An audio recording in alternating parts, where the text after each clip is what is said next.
Okay, so we are looking at the Chinese postman problem. We are told first off that the total length of the roads is 300 minutes. They'll either give you this or make you count it. So starting off, we are leaving and starting at the same point. So we need to find our odd nodes, which is LT, GO, PB, and D.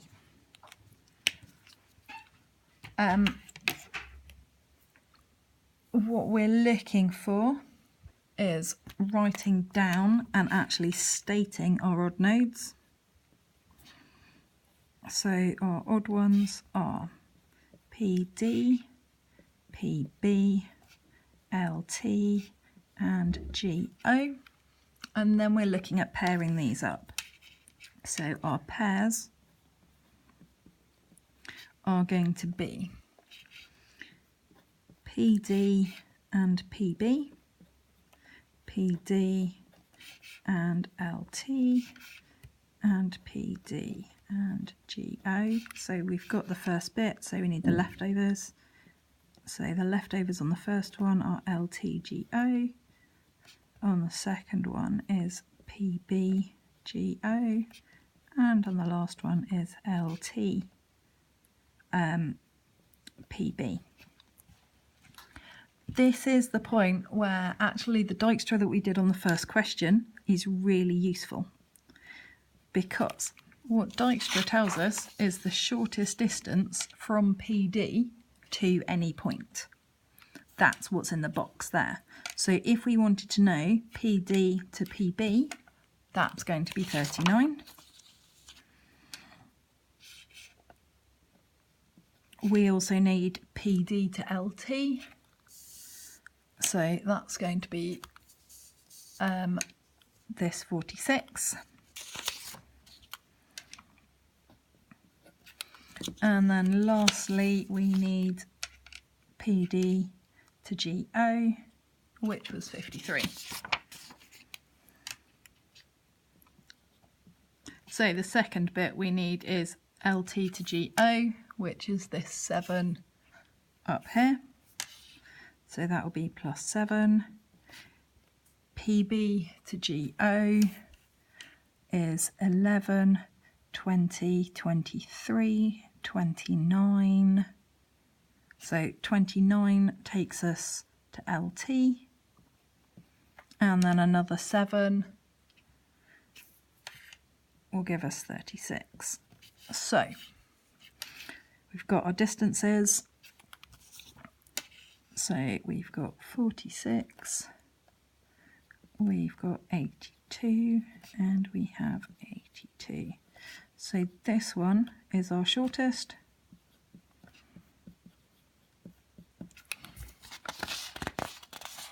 So for our Chinese postman problem, we then need to use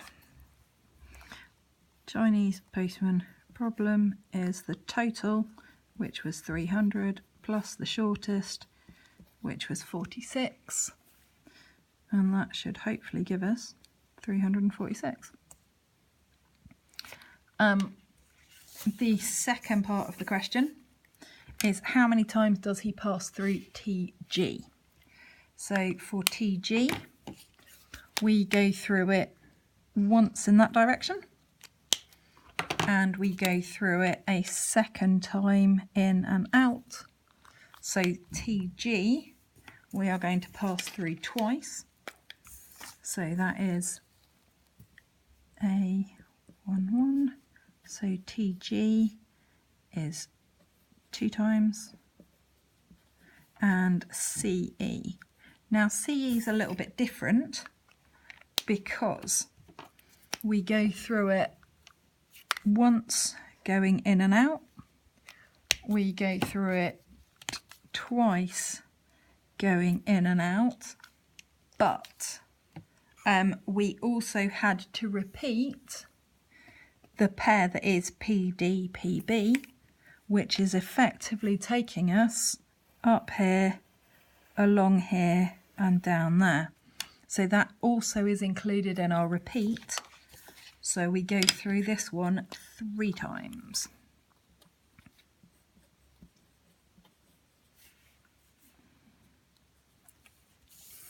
Okay, last bit. Don't mind where they start, so long as you finish at PD. What's the start? What's the length?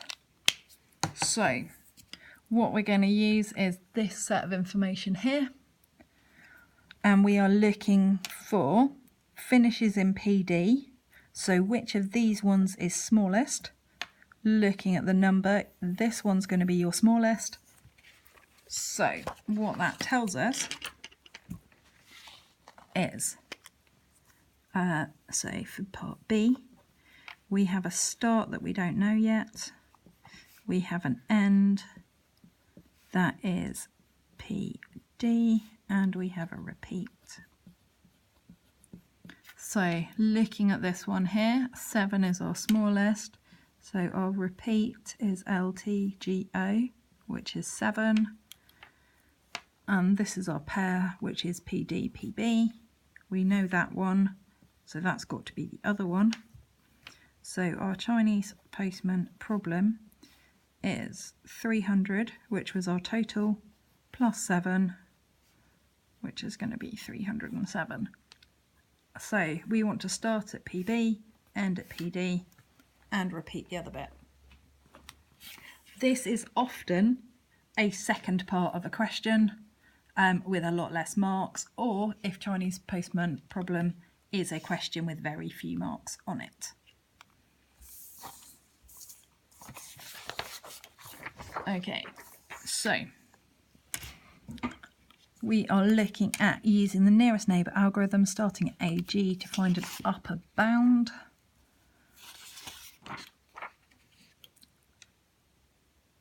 So we are starting at AG. So that tells us we are going AG, looking at this, the shortest one is 7 to BY. So we've done that one, we've done that one. BY, the smallest, is 5 to EV. At EV, we've already been here, so we've got to do 11 to AT. Smallest one here, already done that, so we're going to have to take the 12 to SW. SW, the smallest, is 14 to BL. BL, the only place we've got left to go is GO, which is 9. And we've been everywhere, so we now have to go home, which was AT.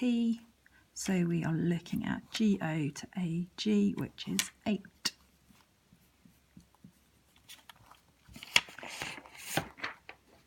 So if we add all of those up together, we should get 66. So we have T as, so that's our upper bound. Okay, on table 2, which is AG deleted, use Prim's algorithm to find a minimum spanning tree.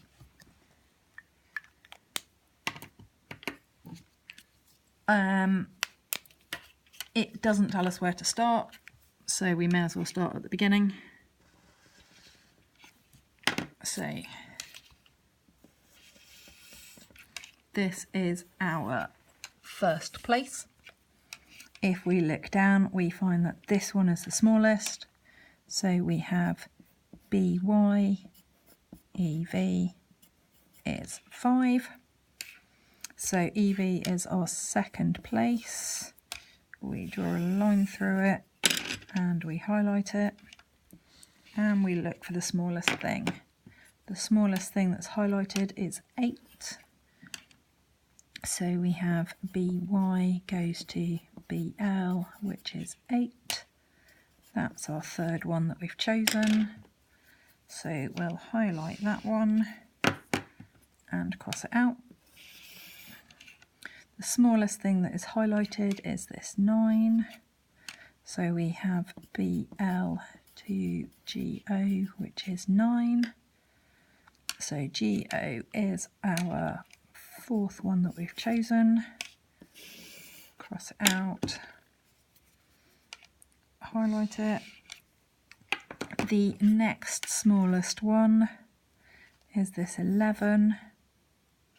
So we've got EV, AT is 11. So that is the fifth one that we have chosen. And we can highlight that. Cross out AT. And then the smallest thing we've got left is that 12. It's the sixth one to be chosen. It was in AT to SW and it was 12. So the total of all of those is 45. And if we are required to draw a tree as well, we can put that in. So we've got BY goes to EV, BY also goes to BL, BL goes to GO, EV goes to AT, and AT goes to SW.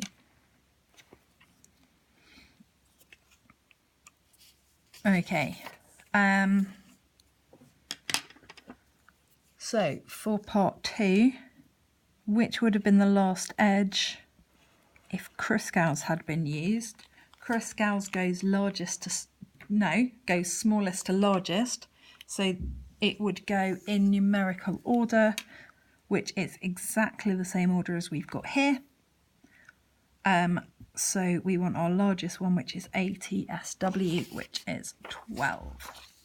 So for B part 2, we want the largest one, which is ATSW, which was 12. Okay, hence find a lower bound. So a lower bound, and that's for AG. So we need to look back at AG, which is that bit. So that's the bit that was deleted between table 1 and table 2. And we need to choose the two smallest things from here. So 7 and 8. So for part C, we need to put back in AG BY, which is 7, and AG GO, which is 8. And then we're going to have to add that to our total of 45. So we've got 7 and 8 and 45, and that gives us 60. And that is our lower bound. So we know that 60 is less than or equal to T. Then for part D, the smallest possible interval that T must lie. So we're going to need to use our upper bound and our lower bound. So we have 60 is less than, T is less than 66. So we've got our lower bound and our upper bound. If these two numbers happen to be the same, then what you know is that your root at the top is optimal.